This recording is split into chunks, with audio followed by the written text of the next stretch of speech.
अस्सलाम वालेकुम, मैं हूं फायजा सदोजी और आप देख रहे हैं मेरा यूट्यूब चैनल। नाज़रीन, पाकिस्तान तहरीक इंसाफ जो है वो कश्मीर के अंदर फुल फ्लैश तरीके से बेहतरीन तरीके से हुकूमत बनाने में कामयाब हो चुकी है।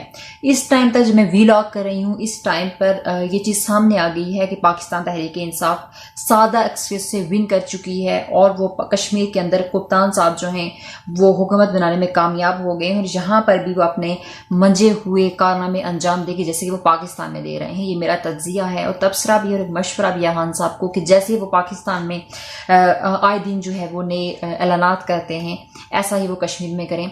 लेकिन वीलॉग की प्रॉपर स्टार्टिंग करने से बाद पहले मैं आपको बताती हूँ कि जो कप्तान साहब हैं कामयाब हुए हैं और जो पीटीआई है वो 25 सीटें जीत चुकी है और पीपल्स पार्टी 11 सीटें जीत चुकी है और पीएमएलएन जो है वो 6 सीटों के साथ तीसरे नंबर पे है, यानी थर्ड पोजीशन लिया उन्होंने। अच्छा, पहले भी मेरे अगर आप वीलॉग देखें जो मैंने 2-4 वीलॉग्स किए हैं उनके अंदर मैंने ये आपसे बात शेयर की थी कि 100% चांसेस यही हैं कि पीटीआई जो है वो अपनी हुकूमत बनाने में कामयाब होगी और कंफर्टेबल तरीके से अपनी हुकूमत आज़ाद कश्मीर के अंदर बना देगी और ऐसा ही हुआ है। बहुत आसानी से वो हुकूमत बनाने में कामयाब हो गई है। लेकिन इस सारी चीज़ के पीछे क्या रीजंस हैं कि पीटीआई जो है वो कामयाब हुई है और जो मुस्लिम लीग नून है उसको शिकस्त हुई है, वो रीजंस मैं आज आपसे शेयर करूंगी। मुझे समझ नहीं आ रही कि पीटीआई के जलसे जो हैं वो इतने बड़े नहीं थे एज कम्पेयर टू जो मरियम नवाज जलसे करती थी या जो पीएमएलएन जलसे करती थी। उसमें बहुत लोग थे, बहुत क्राउड था, लेकिन उसके बावजूद जो है मुस्लिम लीग नून को शिकस्त हुई और बुरी बदतरीन शिकस्त हुई, यानी कि 6 सीटें सिर्फ लेने में कामयाब हुई है।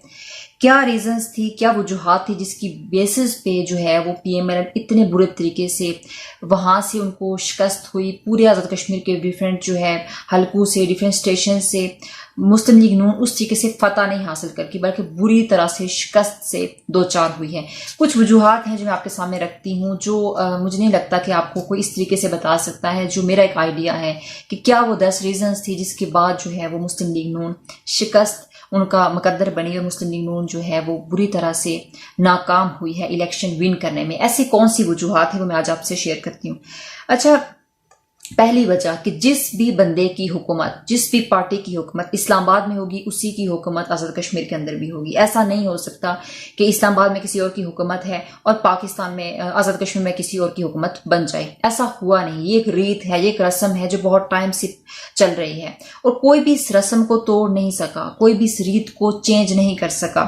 ये एक ट्रेंड है। पीएमएलएन हमेशा ये कहती थी कि हम इसको तोड़ेंगे जब पीपल्स पार्टी की हुकूमत होती थी। जब पीपल्स पार्टी की हुकूमत होती थी तो जब पीएमएलएन की हुकूमत होती थी तब पीपल्स पार्टी ये कहती थी कि हम इस ट्रेंड को तोड़ेंगे कि जिसकी हुकूमत पाकिस्तान में हो उसी की हुकूमत आज़ाद कश्मीर में ना बने। ऐसा नहीं होना चाहिए, लेकिन कोई भी आज तक इसको तोड़ नहीं सका। इस्लामाबाद के अंदर पाकिस्तान में पीटीआई की हुकूमत थी तो लिहाजा कश्मीर के अंदर भी पीटीआई की हुकूमत बनना लाजम थी। ये पहली वजह है। उसकी रीजन ये है कि फंड्स जो है वो इस्लामाबाद से आते हैं, तभी आज़ाद कश्मीर की हुकूमत चल पाती है और अगर फंड्स नहीं होंगे तो आज़ाद कश्मीर की हुकूमत उस तरीके से सर्वाइव नहीं कर पाती, बहुत मुश्किल होती है। बहुत सारी चीज़ें, बहुत सारे मसाइल सामने आ जाते हैं, तो इसीलिए जो है उधर ही वोट किए जाते हैं और फिर पीटीआई की हुकूमत ही बनी है। अच्छा, दूसरी रीजन कि सर्वे रिजल्ट्स में भी एक चीज सामने आई थी। सर्वे रिजल्ट में एक चीज सामने आई थी कि जो पीटीआई है वो पहले नंबर पे थी, वो पहली पोजीशन पे थी, वो सबसे टॉप पे थी। उसके बाद जो है वो पीपल्स पार्टी थी, उसके बाद पीएमएलएन थी। तो ये जो सर्वे था उसके अंदर भी ये चीज सामने आई थी कि पीटीआई वाज़ेह बढ़तरी रखती थी क्योंकि लोगों में पॉपुलर है, लोग उसको पसंद करते हैं। इमरान खान का जो बयानिया है इंसाफ का, जस्टिस का, इक्वलिटी का और करप्शन से पाकिस्तान का, तो लोग उसको पसंद करते थे। लोग उस बयानिया को भी कश्मीर के अंदर राइज करना चाहते थे। लोग ये चाहते थे कि जो आज़ाद पाकिस्तान के अंदर हो रहा है वही आज़ाद कश्मीर के अंदर होना चाहिए। स्पेशली यूथ, स्पेशली जो है जो लड़कियां हैं, यूथ है, वो उसको बहुत पसंद करती हैं खान साहब को। उनका ये था कि कप्तान जहां पे भी है यहाँ पे हुकूमत बनाए। तो सर्वे के अंदर भी ये चीज बहुत क्लियर हो गई थी कि पीटीआई जो है पहले नंबर पे है। अच्छा, तीसरी पोजीशन, तीसरी क्या रीजन थी जिसकी वजह से जो है वो पीएमएलएन को शिकस्त हुई?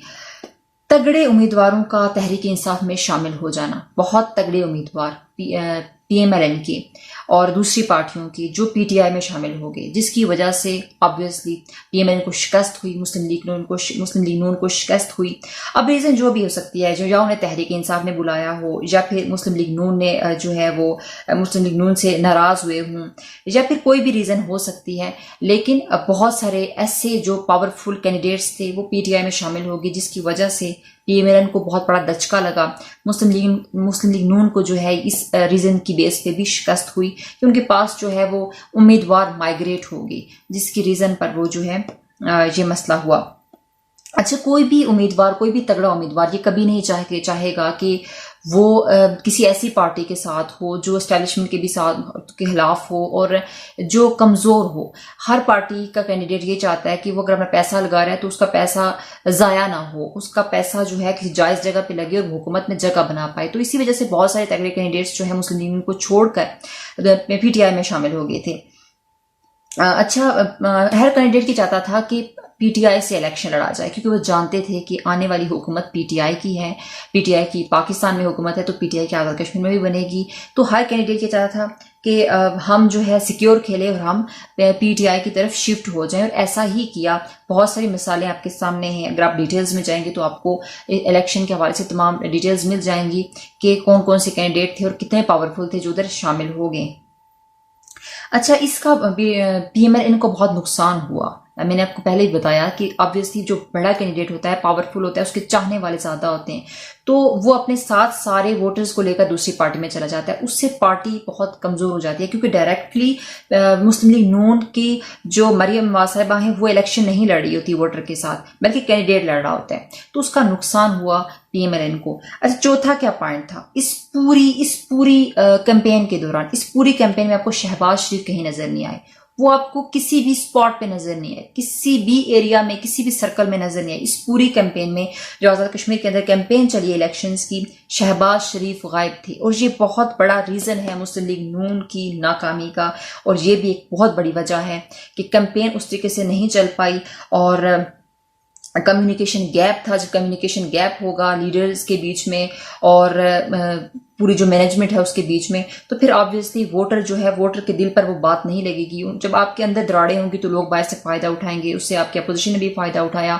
और शहबाज शरीफ की जो है वो परफॉर्मेंस जो है वो बिल्कुल ज़ीरो रही है इस कैंपेन के दौरान।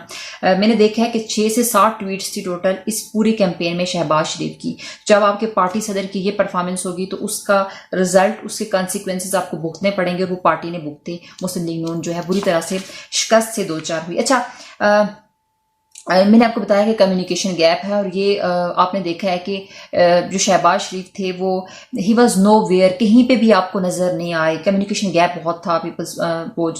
जो मुस्लिम लीग नून की मरियम नवाज साहिबा हैं और शहबाज शरीफ साहिब हैं, उनके बीच में कम्युनिकेशन गैप बहुत था, जिसकी ये रीज़न थी कि फिर पार्टी को पूरी तरह से शिकस्त से 2-4 होना पड़ा।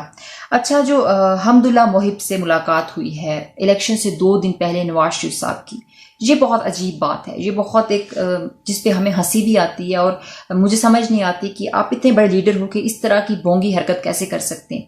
नवाज शरीफ साहब 2 दिन पहले, इलेक्शन से सिर्फ 2 दिन पहले जाके जो मोहिब हैं, हमदुल्ला मोहिब, उनके साथ मुलाकात करते हैं, जिनको मुल्क का दुश्मन करार दिया जाता है, जिनको पाकिस्तान पसंद नहीं करता, जिनको वो किसी भी पॉइंट पे, किसी भी प्लेटफॉर्म पे उनको अपने साथ टेबल टॉक पे भी लाना पसंद नहीं करता पाकिस्तान। उस टाइम पे जब इलेक्शन हो रहे हैं, जो इमरान खान साहब हैं वो उनको सख्त नापसंद करते हैं, उनकी पार्टी उनको सख्त नापसंद करती है, हुकूमत नापसंद करती है, और आपका अपोजिशन का बंदा जिसकी पार्टी है मुस्लिम लीग नून का जो लीडर है नवाज शरीफ साहब, वो जाके उस टाइम पे हमदुल्ला मोहिब साहब से मिल रहे हैं, और उनसे मिले, और उसके बाद जो है इलेक्शन की कैंपेन क्या चलती, क्योंकि अपोजिशन ने आप पे ठीक ठाक वार किए। उन्होंने कहा कि हमारे मुल्क के दुश्मन के खिलाफ जो शख्स हमारे मुल्क का दुश्मन है उससे जाके नवाज शरीफ साहब मिल रहे हैं, उससे जाके मीटिंग्स हो रही हैं, तो फिर कैसे ये मुल्क का सदर, कैसे ये मुल्क का वजीर आजम, कैसे ये मुल्क के लीडर्स बन सकते हैं जो हमारे दुश्मनों के साथ बैठे हुए हैं। तो अपोजिशन को ठीक ठाक मौका मिला नवाज शरीफ साहब पे, मुस्लिम लीग नून पे चढ़ाई करने का, और उन्होंने इससे पूरा फायदा उठाया, और ये मौका जो है मुस्लिम लीग नून के जो रहनुमा हैं उन्होंने खुद दिया, नवाज शरीफ साहब ने और दूसरी जो काबीना में लोग शामिल थे। अच्छा, इस कैंपेन का बेड़ा गर्क तो होना था, ये रीजन मैंने आपको बताई हैं। और एक और रीजन थी, जो मुस्लिम लीग नून के इस्माइल गुज्जर हैं, LA 35 से जो इलेक्शन लड़ रहे थे, इन्होंने कहा कि हमारे टेंट उखाड़े जा रहे हैं इलेक्शन के दिन पे। इन्होंने कहा कि हमारे टेंट उखाड़े जा रहे हैं, हमारे मसले हल नहीं हो रहे, हमारे इश्यूज हैं, और इन्होंने कहा कि अगर हमारे मसले इश्यूज सॉल्व ना हुए तो हम भारत से मदद लेंगे। अच्छा, इलेक्शन का दिन है और आप भारत से मदद लेने की बात कर रहे हैं, तो हंसी वाली बात भी है कि फिर आपका बयानिया और आपकी बात कितनी आपके वोटर पे असर करेगी, ये आप खुद देख सकते हैं, खुद सोच सकते हैं। तो फिर इलेक्शन की कैंपेन का भी बड़ा गर्क होना था, और वोटर का भी एक जो एतमाद होता है, एतबार होता है, वो आपसे उठ जाता है। तो आप जब भारत से मदद लेने की बात करेंगे तो किसी सूरत भी आपका ये बयानिया यहाँ पे एक्सेप्ट नहीं होगा, और उसका नुकसान हुआ है PMLN को। अच्छा, एक बात जो बहुत की जा रही थी कि मरियम नवाज साहिबा के जलसे बहुत बड़े हो रहे हैं, बहुत बड़ा क्राउड आ रहा है, बहुत लोग उनको पसंद करते हैं, और इस चीज पे PMLN बहुत खुश थी। लेकिन एक होता है वाचिंग चार्म, किसी को देखने की बहुत ख्वाहिश होती है, आपका दिल कर रहा होता है, आपकी ख्वाहिश होती है कि आप इस शख्स को देखें। किसी को देखने की ख्वाहिश करना और उसके लिए वोट करना दो अलग बातें हैं, दो एक बहुत डिफरेंट सिनारियोज हैं। ऐसा ही हुआ कि लोग ही सोच रहे थे कि PMLN के जलसे बहुत बड़े हो रहे हैं, तो लिहाजा बक्सों में भी वोट बहुत ज्यादा जाएंगे, क्योंकि क्राउड ज्यादा है, क्राउड पसंद करता है। लेकिन लोग सिर्फ मरियम नवाज साहिबा को देखने के लिए आते थे, उनकी ख्वाहिश थी कि वो मरियम नवाज साहिबा को देखें, क्योंकि फर्स्ट टाइम वो कश्मीर में गई थी, तो लोगों का चांद था। देखने में और वोट करने में बहुत ज्यादा फर्क था, बहुत बड़ा फर्क था, जो फर्क सामने नजर आया। अच्छा, ये एक रीजन थी। 8वां जो बड़ा रीजन है वो ये है कि परफॉर्मेंस जो है वो मिनिस्टर्स की वो बहुत बिल्कुल जीरो रही है। आप कभी भी सिर्फ और सिर्फ जो है इस बेस पर आगे नहीं जा सकते कि हमेशा ये बात नहीं कर सकते कि आप जो है आपकी जो ज्यादती हुई आपके साथ धांधली हुई है, आपके साथ नाइंसाफी हुई है, आप सिर्फ इस दलील के साथ हमेशा से इलेक्शन नहीं जीत सकते। आपको परफॉर्मेंस दिखानी होती है, और PMLN के जो मिनिस्टर्स थे उनकी परफॉर्मेंस आजाद कश्मीर के अंदर जीरो रही है, बिल्कुल जीरो रही है, क्योंकि सड़कें टूटी फूटी, स्कूल कॉलेजेस बने नहीं हुए, लोग अभी तक जो लड़कियां हैं, औरतें हैं, वो अपने सरों पे गागरें उठा के जाती हैं, तो लोगों के बेसिक मसले हल नहीं हुए थे। मिनिस्टर्स की परफॉर्मेंस जीरो थी, जिसकी वजह से PMLN को बहुत बड़ा धचका लगा। बेशक इसमें कोई शक नहीं कि पाकिस्तान में PMLN ने उस टाइम पे बहुत काम करवाया जब उनकी हुकूमत थी। करप्शन के अलग चार्जेस, वो एक अलग बात है, लेकिन काम जरूर हुआ है। लेकिन कश्मीर के अंदर जीरो परफॉर्मेंस रही है, और वोटर को जो मनवाने के लिए, वोटर को एग्री करवाने के लिए जरूरी है कि आप उसके मसले सुने और उस पर इंप्लीमेंट करें।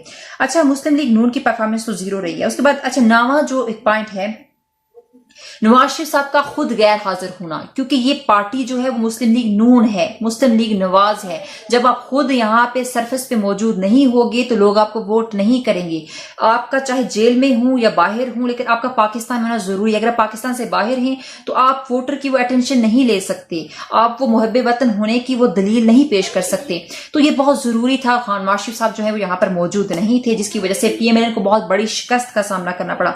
अच्छा, शहबाज शरीफ की और मरियम नवाज के बीच में जो कम्युनिकेशन गैप है, मैंने पहले भी जिक्र किया, ये बहुत बड़ी रीजन है PMLN की टूट फूट की और उनकी शिकस्त की बहुत बड़ी रीजन है, क्योंकि ये एक ऐसी वीकनेस है जिस पर दुश्मन हमला करता है। आपका इलेक्शन कमीशन जो अपोजिशन है वो हमेशा आप पर ये पॉइंट आउट करती है आपको कि आपके तो अंदर दराड़े हैं, और आपकी तो शहबाज शरीफ का कुछ अलग बयानिया है, हमजा शहबाज का अलग है, मरियम नवाज साहिबा से तो दराड़े बहुत हैं। और जब दुश्मन को पता हो कि अगर आपके कांधे में दर्द है तो वो उधर ही वार करता है, तो उनको पता है अपोजिशन को कि यहाँ पे आपकी वीकनेसेस हैं, तो वो उसका फायदा उठाती है। शहबाज शरीफ पूरी कैंपेन में गायब रहे, जिसका मुझे लगता है कि अब नवाज शरीफ साहब को एहसास हो जाना चाहिए कि मेरे भाई साहब जो हैं उस तरह से मेरे साथ मुखलिस होकर नहीं चल रहे, क्योंकि पार्टी अपनी अपनी की तरफ एक स्ट्रगल की जा रही है कि पार्टी मुझे मिले, योद्धा मुझे मिले, तो फिर ऑब्वियसली जो है कम्युनिकेशन गैप भी होगा, डिफरेंसेस भी आएंगे, और पार्टी को उसके बहुत सारे रिजल्ट्स भुगतना पड़ेंगे। अच्छा, सबसे इंपॉर्टेंट बात एंटी स्टैब्लिशमेंट बयानियां, जो मुझे लगता है कि PMLN की शिकस्त की एक बहुत बड़ी वजह है। इसलिए कि एक पार्टी जो एंटी एस्टैब्लिशमेंट है, जो हमेशा एस्टैब्लिशमेंट के खिलाफ बात करती है, आप उस बेस पर कभी वोट नहीं ले सकती। क्योंकि कभी भी कोई भी कैंडिडेट अपना पैसा खर्च नहीं करता एक ऐसी पार्टी के अंदर जो फौज के खिलाफ हो, जो आर्मी के खिलाफ हो, जो स्टैब्लिशमेंट के खिलाफ हो। वो कभी भी अपना पैसा वहां पे नहीं लगाएगा क्योंकि वो रिस्क नहीं लेना चाहता। कैंडिडेट को पता होता है कि अगर मैं यहाँ पे पैसा लगाऊंगा तो इस पार्टी के पीछे तो स्टैब्लिशमेंट पड़ी हुई है, तो मेरे पीछे भी पड़ जानी है, तो मैं कभी जीत नहीं सकता। तो वो ऐसी जगह पे पैसा खर्च नहीं करता, जब पैसा नहीं लगाता, कैंपेन नहीं चलाता, लोगों के लिए काम नहीं करता, तो कभी भी जीत नहीं सकता। ये कुछ रीजंस थी जो मैंने आपको बताई, जो मैंने आपसे शेयर की। आपकी क्या राय है? क्या आप इस चीज से मुत्तफिक हैं या नहीं हैं, या किस हद तक मुत्तफिक हैं कि मैंने जो बातें की हैं क्या वो रियलिटी है या रियलिटी के करीब हैं, या वो कितने % सच हैं, सही हैं? आप हमें ज़रूर बताइएगा। मज़ीद हम आपको अपडेट्स देंगे इस हवाले से। और मेरा एक तज़किया तबसरा था जो मैंने आपके साथ शेयर किया। आपकी क्या राय है कमेंट सेक्शन में ज़रूर बताइएगा। मुझे सपोर्ट कीजिएगा। अपना बहुत सारा ख्याल रखें, अपने प्यारों का ख्याल रखें। अल्लाह हाफिज़।